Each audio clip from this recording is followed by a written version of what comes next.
Hi everybody, I'm Teresa, and this is day 2 in week 5 that I'm out of school.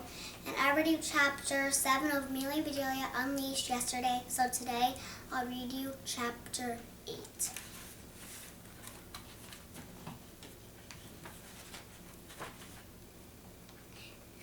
Chapter 8, 2 big shave and a haircut. The next day was Saturday, the day of the dog show. Amelia Bedelia rode her bike over to Charlie's house. She was excited to help Charlie give Pierre a bath. Charlie and his mother, since Amelia Bedelia is here to help you, I'm going to run some quick errands. I'll get Pierre's bath ready for you before I go. Soon, Pierre was standing in a deep tub full of warm water and suds. Amelia, Bedelia, and Charlie rolled up their sleeves and scrubbed Pierre in the soapy water. Pierre loved getting shampooed, and Amelia, Bedelia, and Charlie managed to stay pretty dry until it was time to dry Pierre. Both Amelia, Bedelia, and Charlie could see it coming. It was like those weather maps on TV that show an approaching hurricane.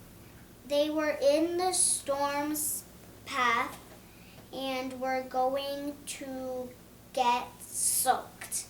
Sure enough, Pierre let them have it.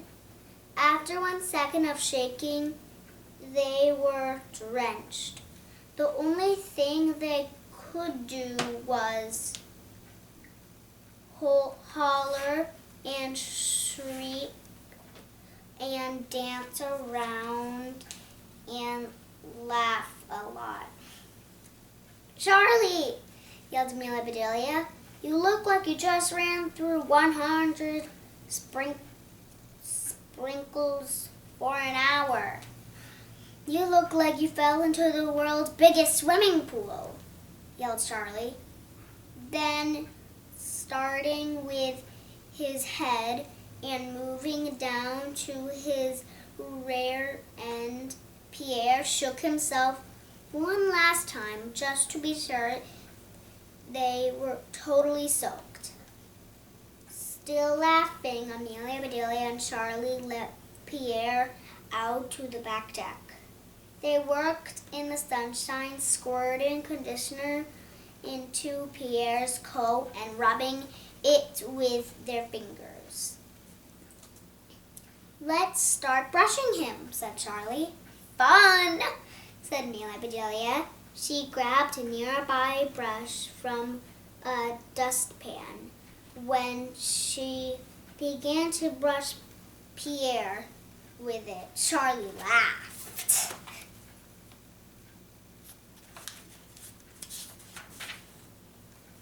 "Not that kind of brush," he said.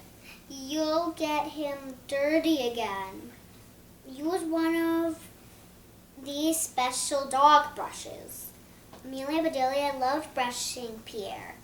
"He is going to be beautiful," she said. "You mean handsome," said Charlie. Once Pierre's hair was tangle-free, Charlie showed Amelia Bedelia how to trim his coat with the electric clippers. Charlie was trimming stray hairs from Pierre's fluffy chest when disaster struck. A squirrel ran across the deck. Pierre took off after him like a shot.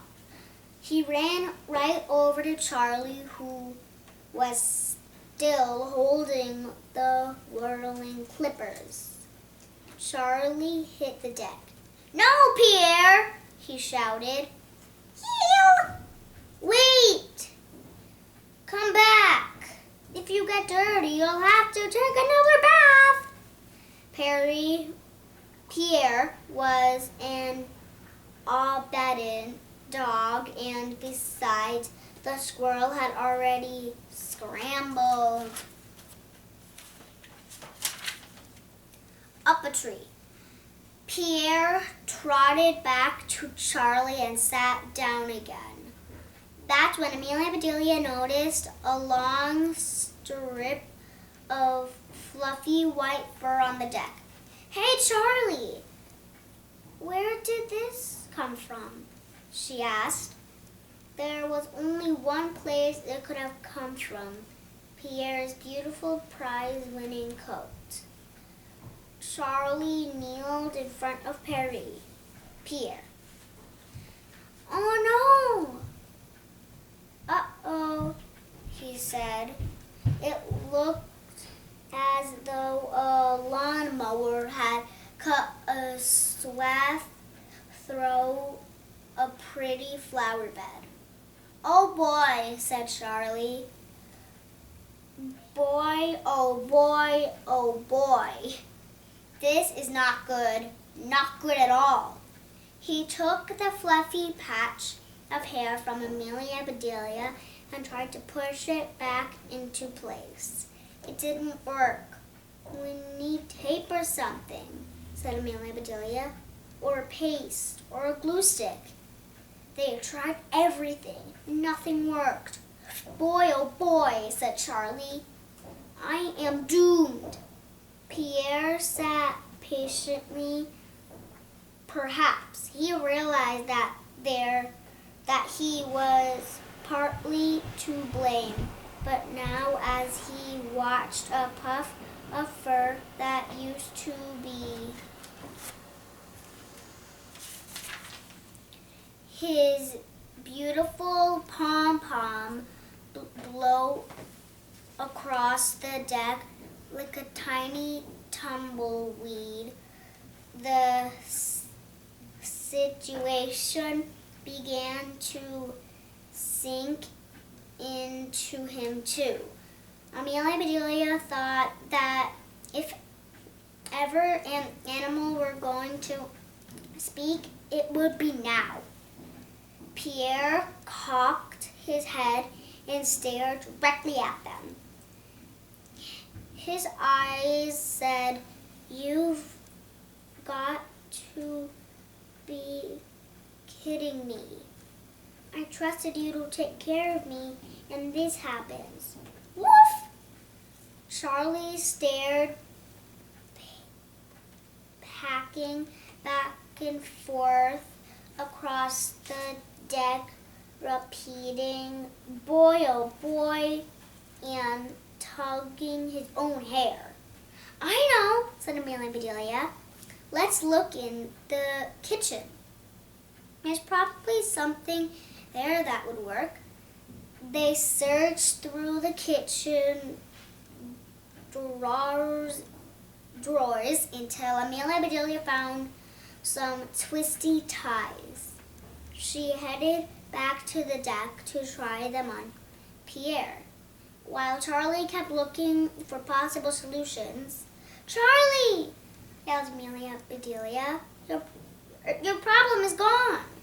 "Great," Charlie called back. "Do the twisty ties work?" "I don't know," said Amelia and Bedelia.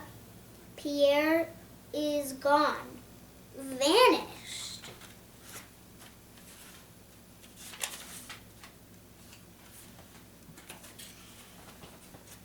Bye everybody, I'll read you chapter 9 tomorrow.